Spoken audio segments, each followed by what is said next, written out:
Beneath the blue sea waters of the South China Sea, there is a great amount of historical relics. If we unveil the mysterious remains and relics, what hidden stories will they tell us?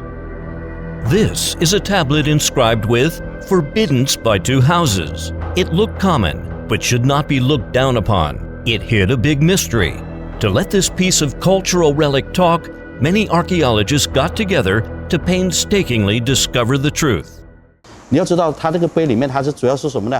就是说，凡是外地从其他地方的这个船只到了我这个海南以后，你必须要把，你所在的这个你地方的官印呐，就是相当于现在这个录影呐，就说穿了，就相当于现在通行证啊，或者海关那个票据啊，你必须要先交到我这来，你也必须要交过来才行。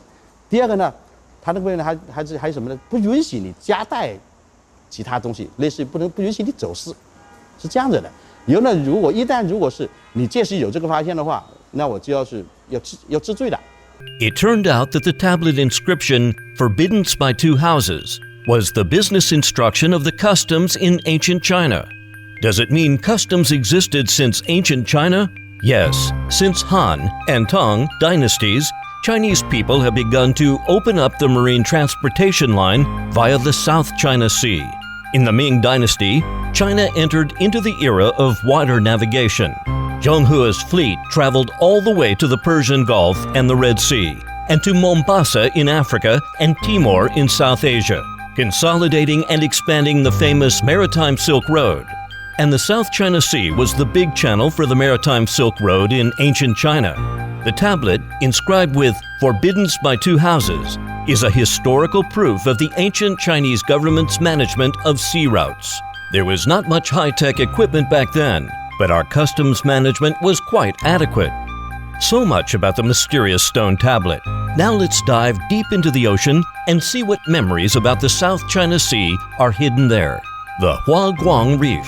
In 1996, Chinese fishermen discovered an astonishing shipwreck inside the Huaguang Reef at the bottom of the sea. They named it Huaguang Reef 1. 华光礁1号它是南宋的是艘南宋的沉船，我们从它那个出水的瓷器，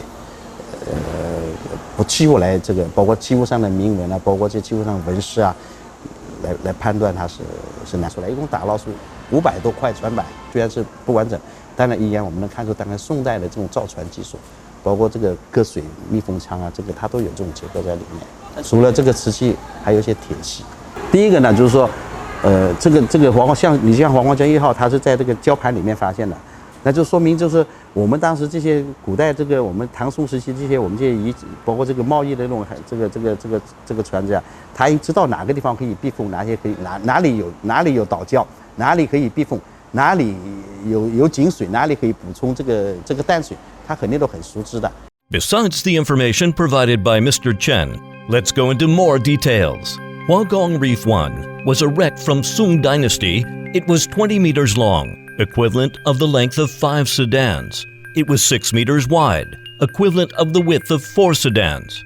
There were 11 sealed cabins, the displacement of which was over 60 tons. That meant the weight of the ship was equal to 6 elephants or 600 people. In addition, Huaguang Reef 1 was an ocean-going trading ship full of goods like various China. It was confirmed that this ship was the first ancient ship with 6 decks found by China in the South China Sea. It was also the first well-preserved ancient wreck in the high seas discovered by China. The wreck was deep down on the seabed. That's why the excavation lasted 2 whole years. There were 2 phases.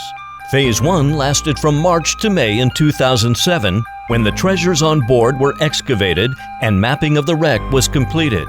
Phase 2 was from November to December of 2008. The excavation of the body of the ship was finished, and the parts of the ship were numbered and mapped by serial numbers.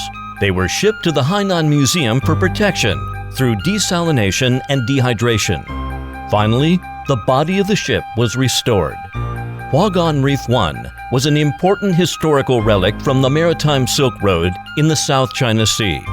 It was a gigantic cultural treasure house beneath the South China Sea.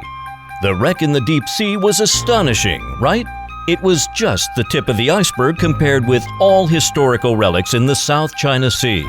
Now, let's take a look at the Museum of Tang and Sung dynasties. Let's first come to the Round Island, Sweet Spring Island of Xisha. There are 2 wells, the water of which tastes sweet and nice. That's how the island got its name, Sweet Spring.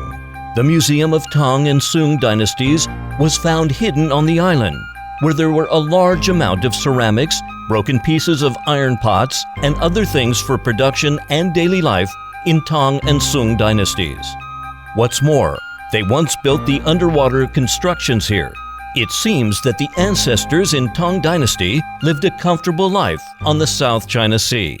他们虽然到那边以后呢，他不光在这个做贸易，因为他而且呢，他保留很多我们很多中国这种传统文化，乃至什么呢？他搞盖房子或者盖宗祠的时候，他都所有的建筑构件都是就是它的形制啊，包括都是从我们内地拉过去的。 The ancestors in Tang Dynasty left the constructions and China. What treasures did the ancestors in the Ming and Qing dynasties leave there?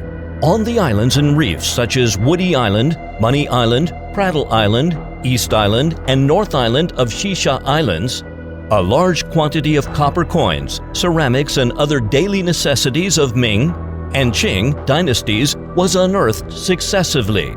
On the major islands of Xisha and Nansha Islands, the relics of ancient temples were also found. We couldn't help but be amazed. Our Chinese fishermen were really capable. They were not satisfied just with the basic living conditions, but had higher spiritual pursuit.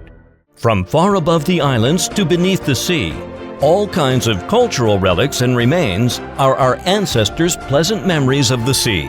The sea has never changed. We were here 1,000 years ago, and we will still be here 1,000 years later. Chinese people's feelings for the South China Sea will never change as time goes by.